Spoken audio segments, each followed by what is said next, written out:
shop wheel here, people will recognize those as more valuable than if you just polished it up.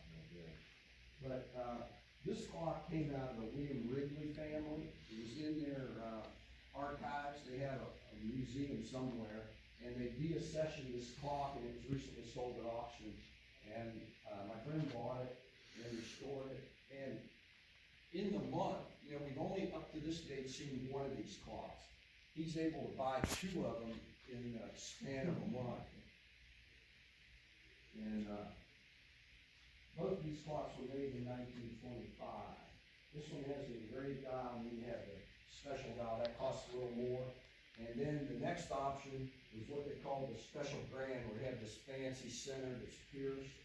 And this clock is from 1908. The dial surface is original. You can see it's got a little bit of abuse going on there. Somebody splashed some metal polish on it or something. But I kind of like the age look. You know, I could make it look like this at any time, but you know, I polished up the case because it was bad. And but compare these three clocks here with these next three. These next three clocks are original untouched surfaces.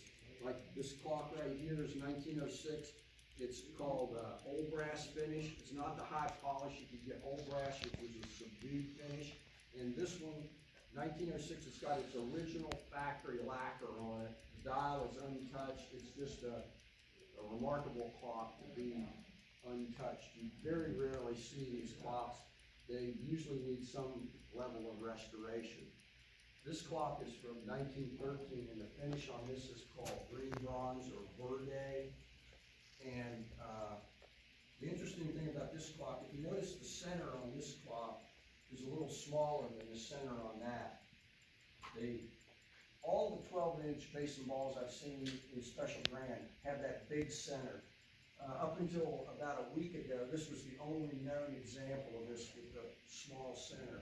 But John Delaney, the clock dealer up in Massachusetts, somebody called him and he's going to buy one of these with a small center. And this is just a wonderful clock. I just love this chocolate. You know, you got to think about the period these were made. It was arts and crafts period, and arts and crafts really wasn't bright and shiny. It was more subdued, and that's why these clocks were like this. But this clock, that's the way it came out originally. It was kind of a shiny clock, so they did do that if you wanted it. This clock is a 10-inch special grand basin ball, and this finish is called satin gold. It was all the other finishes. You'd open up the catalog and you could choose from 20. They're all the same price. But if you wanted satin gold, that cost extra. And so the satin gold is a very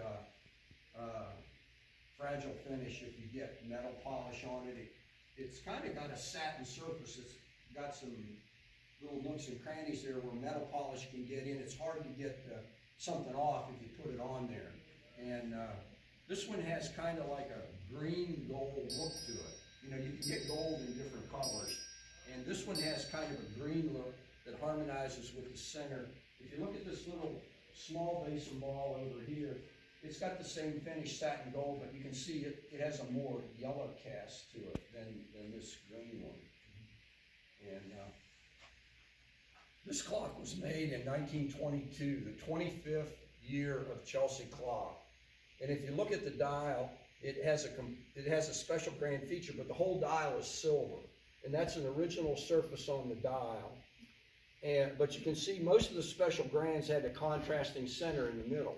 This one is all silver, and I speculate that they did that because it was their 25th, it was their silver anniversary year.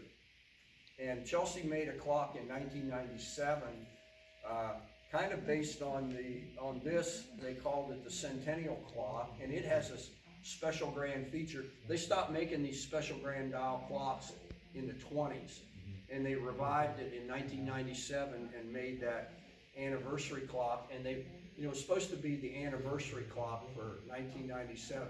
They're still making it today. You know, I think they're up to like 1,000+ clocks. So, and they call it a limited edition. It's, this clock I've seen one, so this is a limited edition. The modern limited editions really aren't limited editions, but they're still nice clocks. But this little area right here is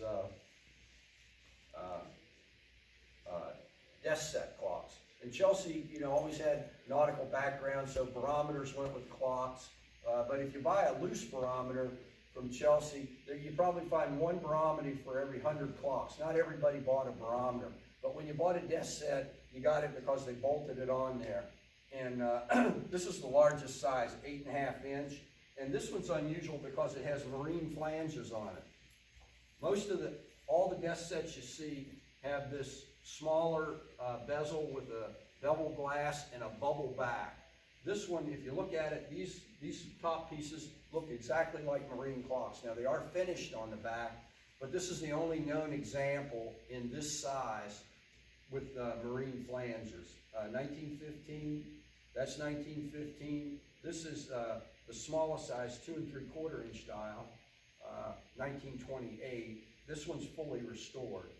That's a little gem. This one is got its original surface copper bronze finish, like a two-tone copper bronze, because the bezels are a little lighter than the case. And this one was retailed by Tiffany and Company.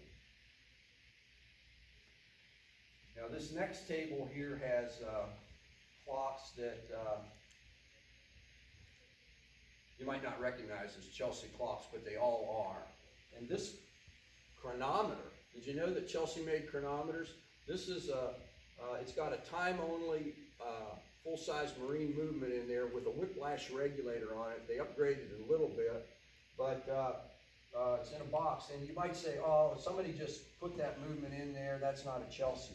But on the back of this tub, it's factory engraving. It says, Chelsea Clock Company, improved ship's timepiece, or ship's clock, patent pending, Boston, Massachusetts. And then down at the bottom, they say, this is an 8-day clock, but for better performance, wine Monday, Wednesday, and Saturday.